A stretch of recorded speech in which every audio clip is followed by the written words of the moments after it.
going to talk about a subject that I have been involved with, broadcasting with locally here since 1986, and that's food pantries. The area we live in, at first glance, you look at our area, and you would not suspect. But we have food pantries in here that do absolutely amazing, amazing jobs. And part of this interview series that we have set up with the Foundation for Community Health is to bring you these stories about these nonprofits that service in this area. They all receive some sort of help from the Foundation for Community Health. We'll get to that later. But we like to shed light on these organizations. Of course, most of you probably know the name Fishes and Loaves Pantry. Louise Riley is the executive director of Fishes and Loaves, and she joins us this morning. Louise, good morning. Thanks for joining us. Oh, good morning, Marshall. Thanks so much for having us. Appreciate it. It's one of those things where people don't realize the amount of volunteer work, the amount of work that goes into food pantries in our area, and how important those food pantries have always been and how important they are right now. So let's talk a little bit about Fishes and Loaves for people that with new people moving in the area, maybe they don't have an idea. Fishes and Loaves, founded when, and let's talk a little bit about your history and your basic mission statement. Okay. Well, Fishes and Loaves started in 1992 as a mission of the North Canaan Congregational Church. We are still a mission of the North Canaan Congregational Church, and we're located in Pilgrim House, which is at 30 Granite Avenue in North Canaan. Originally, it was pretty much a closet that had non-perishable food only, and volunteers would pre-pack bags for clients who would come in and pick them up. Originally, I think there were about 40 clients. The operation has grown in the meantime over the years to serve roughly 120 families a week, and for the last several years, we've had people come in and, quote, shop the shelves, because it's difficult to know what people want when you're trying to distribute food. So we have several distribution rooms. We have both perishable and non-perishable food. We're very fortunate to have donations from Stop and Shop in North Canaan, from Big Y in Torrington. That includes fresh produce. Stop and Shop, we're able to pick up whatever Stop and Shop takes off their shelves. Now, obviously, they're not going to take food off the shelves that just comes in, but it's still very edible food. It's fresh enough to distribute to people who can use it within any given week. So our mission is to provide food to food-insecure families within North Canaan, Falls Village, and Norfolk. A few years ago, we expanded our hours from just one day a week, and now we're open on Tuesdays from 4 to 6 p.m. and on Thursdays from noon to 2 p.m. Households are encouraged to come weekly, depending on their need. You know, listening to you talk, and I'm looking at some notes in front of me that originally you just started off with non-perishable food items, but I look at these notes here, and to show how you've grown and how big your operation covers. You've got 9 freezers and 4 refrigerators now, Yes. so you can actually store this food, Yes. and it doesn't have to be non-perishable food that people donate to you. Well, mostly the perishable food mostly comes from the grocery stores, because, Stop and Shop has, we get frozen meat from Stop and Shop, frozen, not baked goods per se, but frozen entrees. And I also have to give a huge shout-out to Freund's Farm, which donates their wonderful baked goods and produce that may have excessive amounts of. So, yeah, that's been a big boon for us to be able to have perishable as well as non-perishable foods, and that includes meat, dairy, as I said, prepared foods, and it really helps people round out their food supply because without good nutrition, it's difficult to function in life. It's the bedrock of being able to be healthy. We're speaking once again this morning with Louise Riley, the Executive Director, Fishes and Loaves Food Pantry, this morning talking about Fishes and Loaves. And for people that are listening right now, mm-hmm. and they wonder, geez, do we just show up, or how do we become clients? Do they contact you first? Do they just show up? I mean, how does that work? Well, people can either call me, and the number is 860-824-7232. I'm there 3 days a week, Tuesday through Thursday from 9:30 to 2:30. But they can also just come during our open hours, Tuesday from 4 to 6 p.m., Thursday from noon to 2 p.m. We require just verbal attestation of their income levels. The eligibility depends on the household size and the correlated income.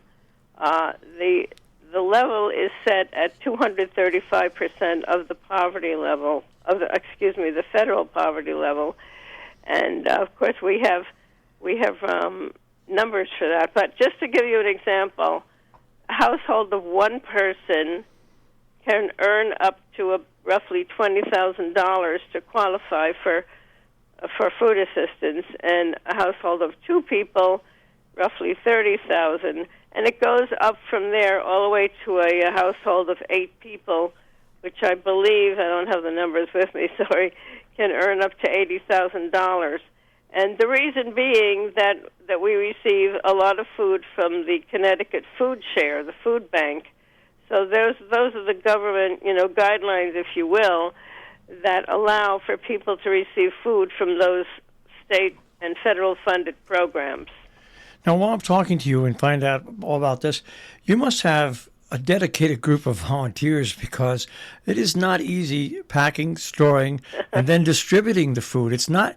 I've seen the Sunday in the Country food drive people do this. It's not an easy thing, and you obviously have dedicated volunteers.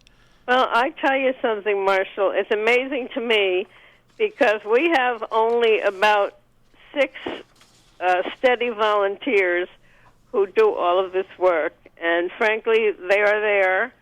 Unlike me, they're there Mondays, they're there Wednesdays, and they pick up food from Stop and Shop Mondays and Wednesdays.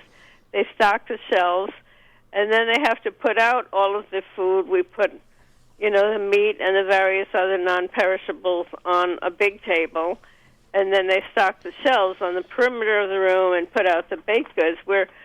I think we're rather unique because we just have a very close-knit group that's so dedicated to doing this that frankly it's amazing. I know other pantries have 30 or 40 or 50 volunteers that rotate, but our volunteers know the clients.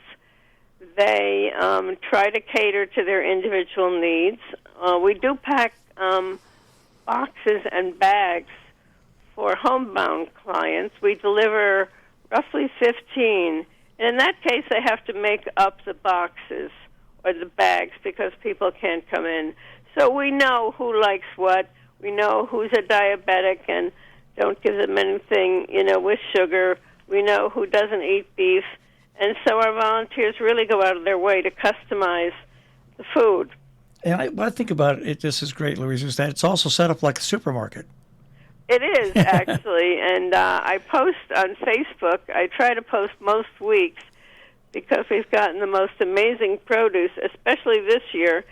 There's a wonderful area program called Northwest Farm Hub, I think it's called, and that was from a state grant that 10 area farms bring food to a central location, and then that food's distributed to 16 food pantries, one of which we are. And in the last few weeks, we've gotten an abundance of the most amazing produce, including kale, fennel, giant cabbages, kohlrabi. We had to look that one up. So that's all available for our clients, and we're so happy to be able to have that. And not to mention local farms, which have donated a lot of corn. There's nothing like fresh corn on the cob, as we all know, in the summer. You know, it's interesting. You must get some incredible stories from people that utilize your pantry that really make you and your volunteers just smile and say, "Boy, this is what it's all about." We absolutely do. I have to say, one of our most wonderful clients is a young woman. She's disabled. I would say she's in her 30s. And I know her only income is from disability, SSI. She has a young child, and she comes every week, and she just lights up the whole place when she comes. And she's interested in everything we do and in helping us. We were chosen as the first pantry a year ago to do a focus group for the Connecticut Food Share Food Bank. And she agreed to come, to be photographed, to be quoted, and she's just so bubbly, and her outlook is so wonderful that she inspires everybody. Now, as she comes. You know, we're speaking once again with Louise Riley, and we're talking about Fishes and Loaves Food Pantry, and the Foundation for Community Health. We set up these interviews together with them, and they're so important. A lot of people don't realize the behind-the-scenes work that the foundation does, connecting with organizations like yours and other nonprofit organizations. And obviously, they've been a help to you in getting things established and growing as well. Oh, absolutely. When COVID struck and we were, I think we were all in a panic mode, Foundation for Community Health stepped up and made it very, very easy or not complicated to get a grant during the height of COVID, because obviously our client base at one time grew by 30%, so we had to purchase more food, not just get the donated food. So they gave us a very generous grant during COVID-19. And last year we had another large grant, because one of the issues we have is that Pilgrim House is expensive to run the food pantry from. Now, our parent is the North Canaan Congregational Church, but we've assumed more and more financial responsibility for the cost of running Pilgrim House. And we know, with everything going up, from utilities to fuel to services such as lawn mowing and snow plowing, Foundation for Community Health has been a big help to us in helping to sustain our mission. Because without that, without a place to operate, if we had to close down, frankly, there is no other place that I'm aware of in the Canaan area that would be able to house Fishes and Loaves. Well, Louise, to you and to everybody in our area that works and donates to their time so people can live healthier lives. Once again, Louise is the executive director of Fishes and Loaves Food Pantry. A big thank you for everybody, because these food pantries, like yours, have become now an essential part of everyday living for so many people.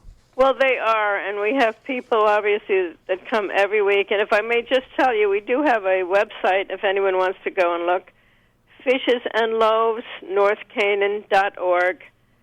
And we can also be reached by email, fishesandloavespantry@gmail.com, if anyone's interested in more information. Louise, thanks for taking a few minutes and joining us this morning, and keep up the great work. Thank you so much, Miles, and thank you for all the work you're doing for the community. All right, thank you. Take care. Have a great day. You too. Bye-bye. Fishes and Loaves, a food pantry in North Canaan, once again. Amazing work by amazing volunteers, and we're just blessed here in the Northwest Corner.